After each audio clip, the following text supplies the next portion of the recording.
How to fix CapCut template not showing on the TikTok. Hi guys, welcome back to the new video. In this video I'm going to show you how you can do it easily. So the steps are very easy and simple, so now let's get started. First of all, you have to go on your Play Store, and here you have to go on the TikTok. Now once you're in, you have to update your TikTok. After it, you have to open it, and here you have to go on its For You page and click on the search bar. Now once you're in the search bar, here you have to search for the CapCut templates or the CapCut new template.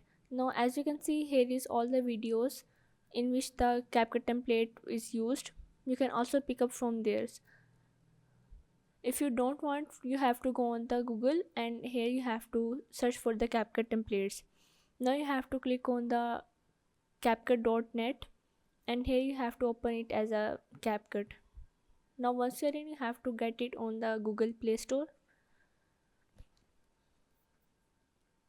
and here you have to accept all the cookies.